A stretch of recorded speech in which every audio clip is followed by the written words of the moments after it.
ওমানের সাথে বাংলাদেশ ঐতিহাসিকভাবে সুসম্পর্কে আবদ্ধ। দেশটি প্রথম আরব দেশগুলোর মধ্যে একটি যারা জাতিসংঘ এবং অন্যান্য আন্তর্জাতিক সংস্থায় বাংলাদেশের সদস্য পদ সমর্থন করেছিল। ওমানের সালতানাত 2012 সালে ঢাকায় তার পূর্ণাঙ্গ দূতাবাস প্রতিষ্ঠা করে। ওমানেও বাংলাদেশের আবাসিক দূতাবাস রয়েছে। এবার ভিসা নিয়ে বাংলাদেশিদের জন্য নতুন করে সুখবর দিয়েছে দেশটি। প্রশ্ন হলো, কি সুখবর পাওয়া গেল ওমান থেকে? জানাচ্ছেন সহকর্মী সাইমন প্রভা।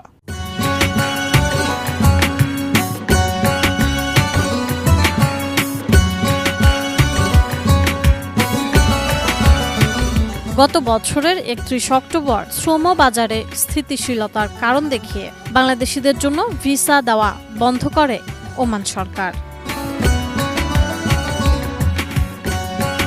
2023 সালে রয়্যাল ওমান পুলিশ আরওপি এক বিবৃতিতে জানিয়েছিল, সব শ্রেণীর বাংলাদেশি নাগরিকদের নতুন ভিসা ইস্যু স্থগিত কার্যকর হয়েছে।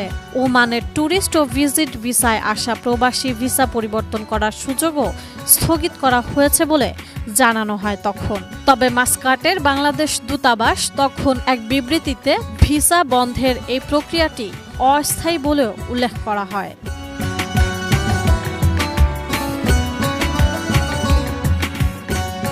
এরপর থেকে বাংলাদেশ সরকারের পক্ষ থেকে ভিসা কার্যক্রম স্বাভাবিক রাখার জন্য সব রকমের চেষ্টা চলে আসছিল।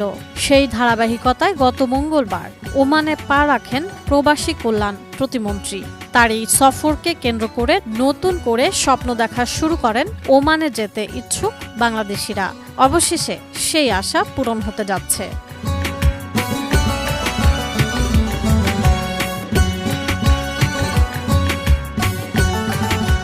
এছাড়া জানা গেছে, গত বছর ওমানের ভিসা বন্ধের পর দেশটিতে বাংলাদেশি নাগরিকদের আগমন 50% বেশি কমেছে। এতে ওমানও কিছুটা ক্ষতিগ্রস্ত হয়েছে। এবার বাংলাদেশিদের জন্য ফের ভিসা চালু করতে যাচ্ছে ওমান। এবার 12টি ক্যাটাগরিতে বাংলাদেশিদের ভিসা দেওয়া হতে পারে। 29 মে বাংলাদেশ সোশ্যাল ক্লাব ওমানের চেয়ারম্যান সিরাজুল হকের বরাতে টাইমস অফ ওমান এ খবর জানায়।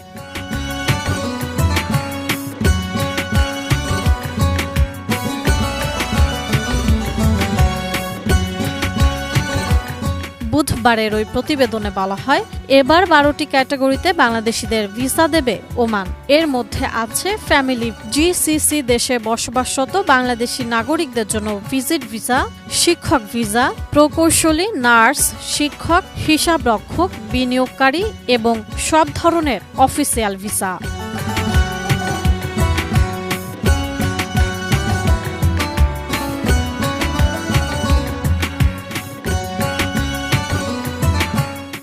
সাইমন প্রভা, এটিএন নিউজ।